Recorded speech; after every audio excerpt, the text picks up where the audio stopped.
So the plan was to go home for just 2 weeks, say hello to my friends, and come back to Colorado. But I knew that wasn't happening. Because they were watching me at this time. They fucking knew what was going on. So I go back to Jersey, I get a job as a bartender. I go to the American Bartending Institute. And I get a job, and again, I try to play it straight, because that was the whole goal of this thing, was just like to buy me 1 week. I just wanted to make a score where I'd get an apartment, a car, and a nice furniture and a TV, and I'd get a day job. I would have been a fucking plumber. But I could never get that score, you know what I'm saying? Every time I got it, I snorted it. I could never. So I started taking out drug dealers. That was at the time in the 80s, when I went back to Jersey, everybody had blow, and everybody had to give it away. They wanted to move it. So people come to you and say, can you get rid of coke? Yeah. Take 2 ounces. You're like, really? Yeah, I'll get the money in a month. But all these people were leaving coke at their house.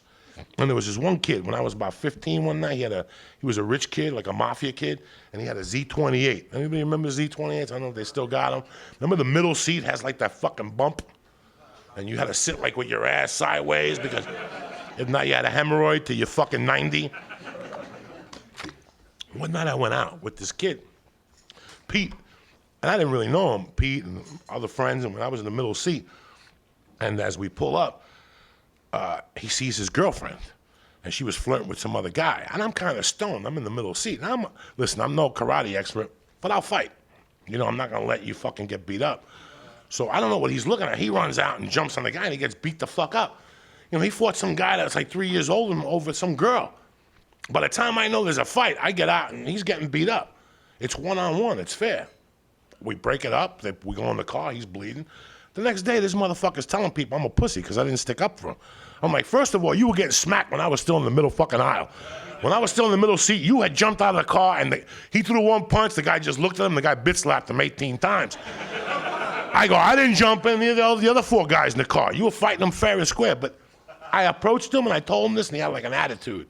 So I left him the fuck alone, and I always knew I would catch this motherfucker.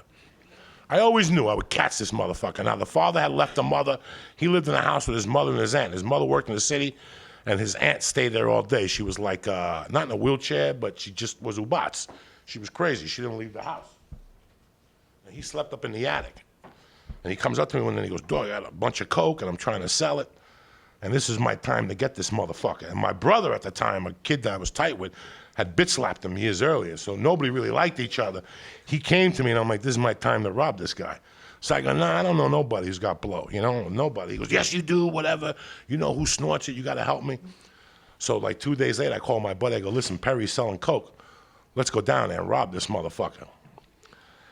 I pull up, and he's at work, and only the aunt is in the house.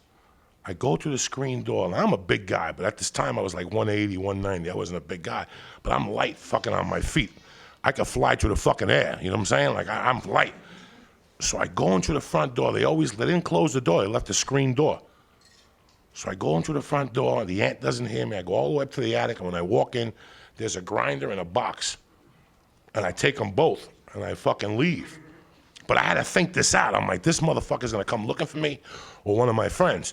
So what I did was I went to the neighborhood deli, Ashway, who was a fucking gossip chick. You know what I'm saying? You know those guys that gossip all day? And I went in there and purposely asked him for a 20 because I didn't have money to get home. I had money in my pocket, plus I had his money in the coke. Because I knew his first reaction was go up to Hashway's and ask Hashway, has any of these guys been here? My house just got robbed. And he'd say, yeah, Coco just left and he borrowed $20 to go home. And the guy would go, I think he did it. And he'd go, why would he borrow $20? Follow me? So I go home to my apartment. I'm living downtown. I stash the coke because I know he's coming. Part of being a good criminal is knowing the outcome. That's what life should be. Before you make a move, you should see the outcome and how you're going to get caught. So you don't avoid that. So I get home and I go, I can't even do the coke because he's going to come down. He's going to know I'm coked up. So I did like a little bump and jerked off for a little while. It was in the afternoon. So my bed was against this wall. It wasn't really a bed, it was a couch. I had a bedroom, but you didn't sleep in those days, so it was just clothes on the floor. I had a pull-out couch, and I'd sleep there and watch TV, and there was 2 windows. I'm laying on the couch, and I see a shadow in the window. And I'm like, here he is. This is him coming to put his ear in the glass. But the window was open, so I stand to the side, and all of a sudden I see his leg come through the fucking window. And I could kick him there, but I go, let me just, because I could have thrown him out the fucking window. It was like 2 floors down at that point. He climbed through the stairway, and it was like a little thing, like a little ledge where you put little fucking flower pots and shit. So he was doing this shit.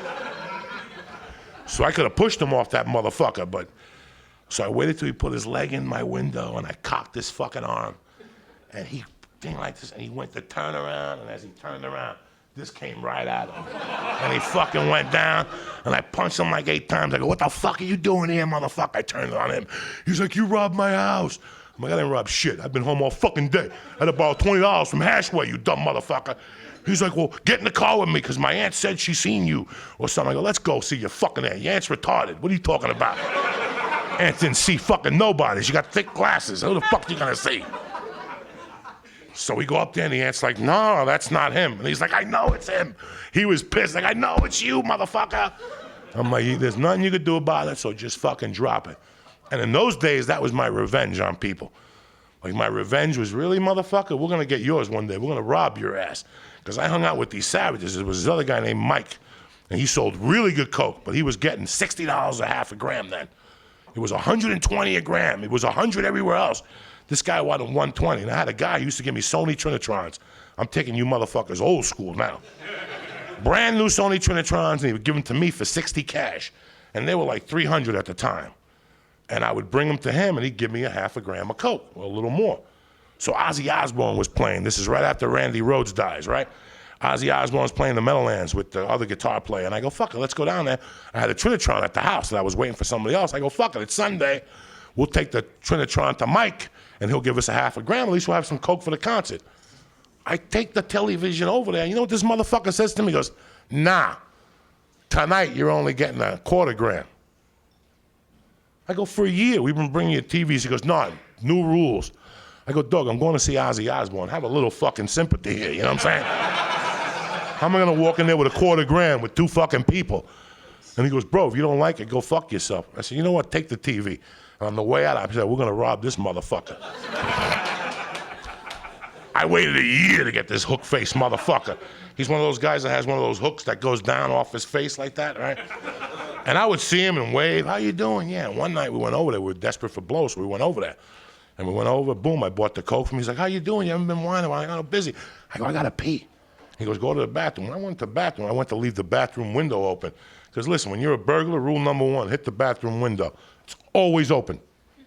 When you're in the shower, get steam, what do? You open it. You're not gonna fucking close it and put the thing in. Bathroom window, always open. I went over and checked, fucking wide open. I walk out, I go, bro, thanks to see you. I go back, I start snorting the coke with this kid, Russo. We snort all the fucking coke. And all of a sudden, we're like, what are we gonna do now? I'm like, I don't know, bro. I go, let's walk down and rob this fucking guy. And he's like, no. I'm like, I left the window open. It's done. Come on, let's go. So I go back down there. It's fucking 1 a.m. He's out of the concert at some dance club or something. I climb into the fucking bathroom window. I go down, let my buddy into the front door. We rummage the fucking house. Nothing. Not a seed. There was like $30 in cash. We walk out of there like fucking brokenhearted. Like, and the coke wore off, you know what I'm saying? Like we did that last line because we thought we were gonna get more. Now the coke wore off and we're walking, and all of a sudden I look at him, I go, fuck that. That coke is in that fucking house. I go back in, I open up the sink, and there's a little Tupperware. And I open it up, and it was filled to the fucking brim with the fucking blow. I'm like, that's it, this is ours. I take it, we stay up all night Saturday night, all night Sunday night, and finally Monday morning I go home. I got like maybe a couple grams left Monday morning. That afternoon I'm lifting weights with my brother and some other guy, and the door knocks, and it's the kid we robbed. And he's like, where's Mike? But he wasn't looking for me, because I guess that night when I went, another kid, my brother had gone over there too that night. He blamed my brother. So I'm in the back with Stinky lifting, and he knows that I robbed Mike. We're giggling our asses off like Mike's getting the blame, right? He comes back, he's like, I threw those motherfuckers out. They're blaming me. I didn't steal this fucking coke. I'm sitting there dying of fucking laughter. And this poor guy is standing there getting the blame. And finally I felt bad, and I had to tell him, listen, it was us that robbed them. We'll give you a gram. Now, that was 1982. It is 2012. Do you know when I go to Jersey, I still see that guy we robbed? And he's still fucked up. And he comes up to me all the time and he goes, how you doing? You know? I'm still making payments on that ounce you robbed from me 30 years ago. He goes, I never forgot that. Why did you rob me? And to this day, I'm like, dog, it was Mike.